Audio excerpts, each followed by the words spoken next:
You get this in there. Got it.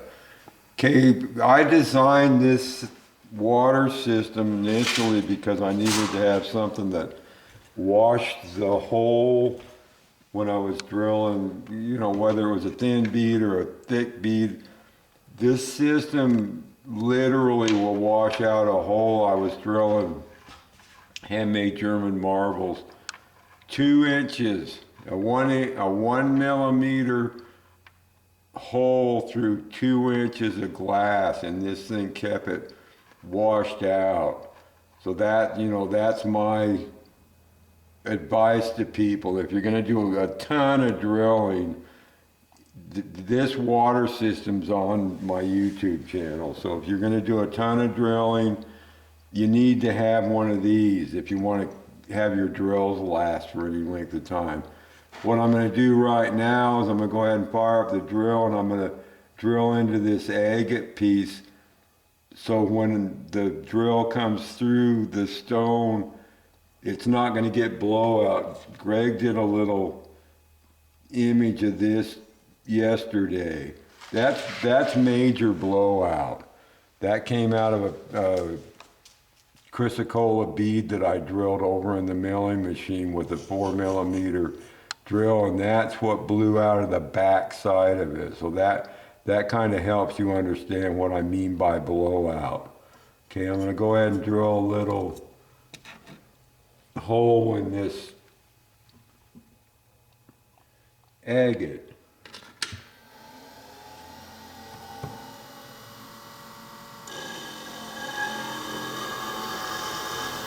And if you notice that dust, once you see that dust coming out, don't push any harder. I mean, that's the indicator that you're drilling. Okay, that's deep enough for that backup hole. So now we'll get set up and start drilling the chrysocolla. Okay, I'm gonna process this bead. Basically, it's going to be the bead. I'm not going to show, you know, 10, 12, 40 different beads. This one's going to give you a real good idea on beads, rondelles from small to large. This is going to be a large bead. So I'm going to have Greg go ahead and zoom in on this now so I can explain some stuff. Okay, this bead, or this blank, it's got a drop off on this side. It's not perfectly square, but it's close enough. I'm going for a round bead here, or a round tube to start with. So what I'll do is I'll measure across here, roughly 700. So half of 700 is 350. Again, same thing. So if I set this thing at 350, these are thousandths of an inch. I worked with thousandths of an inch for so many years that it's just normal to me. Okay, I set that thing at 346. And what I'll do is there's a step back here. So you set that on that step and make a line, spin it, set it on the step again, make another line. Oh, it helps if you got lead poking out. Okay, let's start over again. Make a line, make another line, make another line, and then make another line. Okay, there's a little tiny square here, little tiny one. That's the center of that for your round. So what I'll do is I'll get set up with the drill press, and when you start drilling, you do right in that little square there, and it's perfectly centered in this piece of this bead blank. So let's get set up for drilling. Okay, I'm going to start drilling this hole. I just wanted to point out that typically when I'm drilling my beads, whether they're tiny or, you know, this is a little bit too big to sit here and hold with the tweezers. I always just use this set of tweezers. I'll grab a bead blank, which I'll do right now. I just hold it like that. I'll just hold it, start my drill hole, and once you're drilling, it doesn't matter. You know, there's not any real torque coming off of a drill, a diamond drill, unless you spinning it too fast or you got dust. Anyway, I'm gonna get this hole started. And this will take a while because this is incredibly hard material. The only reason I'm holding this right now with the tweezers is because I need to keep my hand out of the way for the video purposes. Yeah, forget it. You can still see it, Danny. Okay, I'm gonna get the... Can you also notice my drill isn't going as fast as the machine will go? Okay, I started.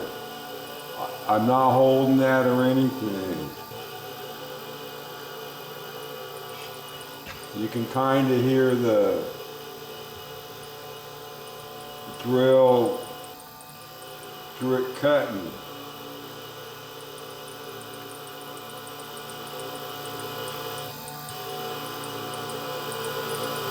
You know, and I'm not really pushing that hard.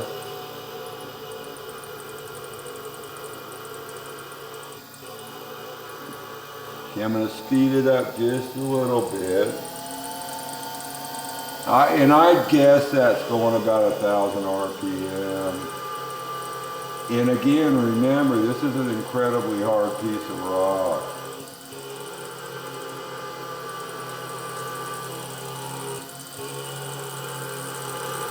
You know what we should have done is put a spotlight on there.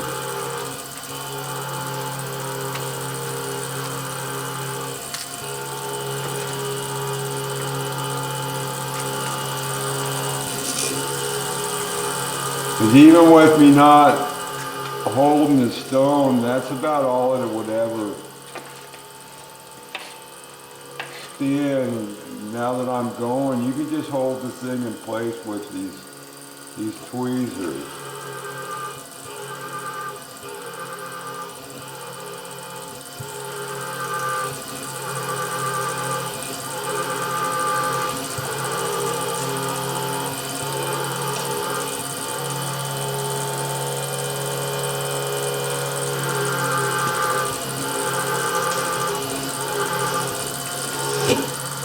That's all it's through already. I didn't realize it. Oh, you know what happened is I hit a bug.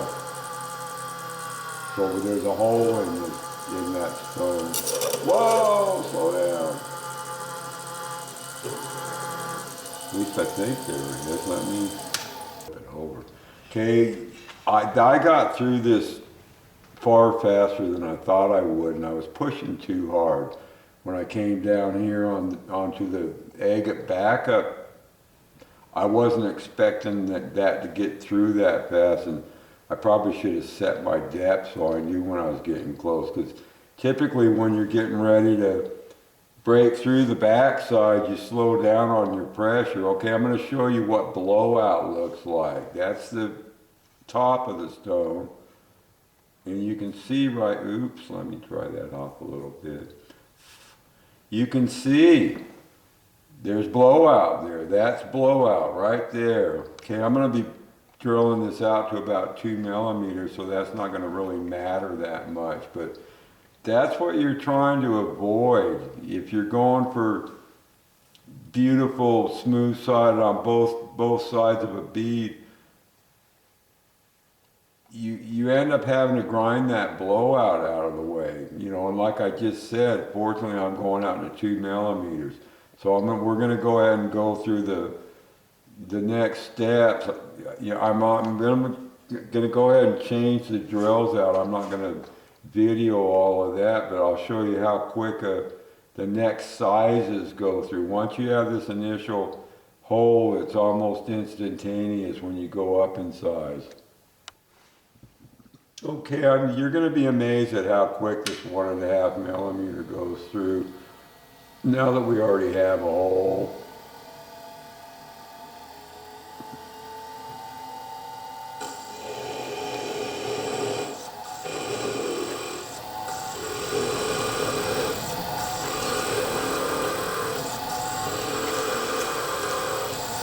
I say that, I think something popped off in there. Anyway, this drill, the actual drill's hardly spinning at all. Cut that, Greg. The diamond in the plating off that last drill had come off, and that's why it didn't seem like I was drilling through too fast, because I hit that stuff. Okay, now I'll just finish going through. Okay, you didn't really get to see how quick, but I'm going to go to the next size up, and now that there's nothing in the hole that's made out of diamond and chrome or nickel, the next one will go through real quick. Okay, now I'm going from 1.5 to 2 millimeter.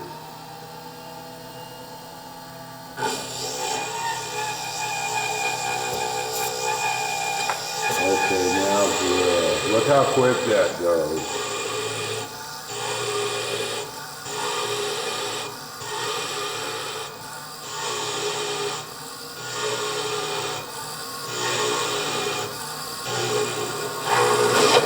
Through. Oops. Okay, we're going to go up to 2.5 millimeters, and as you're seeing, you know, if you just keep progressively getting bigger on your hole size, it's really quick.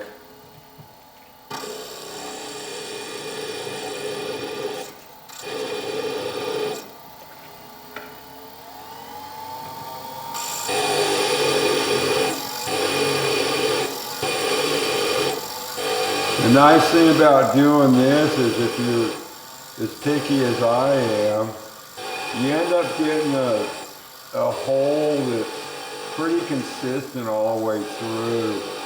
You know, I have my reasons for wanting that. Okay, I'm going to back this off a little bit, and then I'm going to lift the blank up so I know that the hole's consistent all the way through. That's it. This is what's called a drill index. It even has it on the box. This is a flashback from my old machine shop days. They make drill indexes that go all the way from tiny up to basically 1/2 inch, but there's 3 different indexes. This is a number drill index, and you'll notice that it's got, I believe, 60 different size drills in it. There are some that's missing in here. One of the things that is very critical to me personally is part of the reason my beads come out how they do, is I always go for a drill or a spinning rod that's just a little bit, tiny bit under my hole size, thus giving me a no wobble. If the drill's too small in there, it causes the bead to wobble back and forth on the shafts. So what I'm going to do is grab one of these drills that fits that hole size close. See, that one's too wobbly. I don't know if you can see that or not. It wobbles on there, so that one won't work.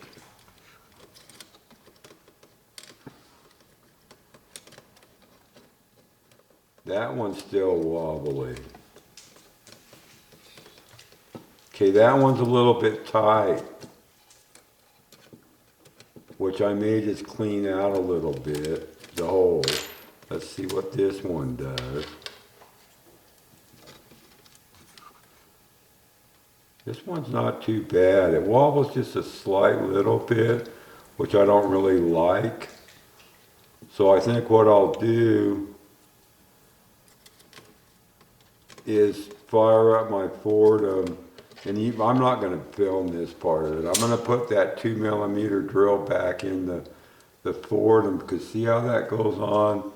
Almost on. Almost on. So I'll just fire up that 2mm or 2.5mm drill again and just kind of slowly ream this out a little bit so that it fits damn near perfect on this shaft, because I make my beads around the hole. I always have. I built my studio around the hole. So anyway, so now I'll clean that hole out a little bit, and then we'll move over to the machine that we're going to make that a tube on.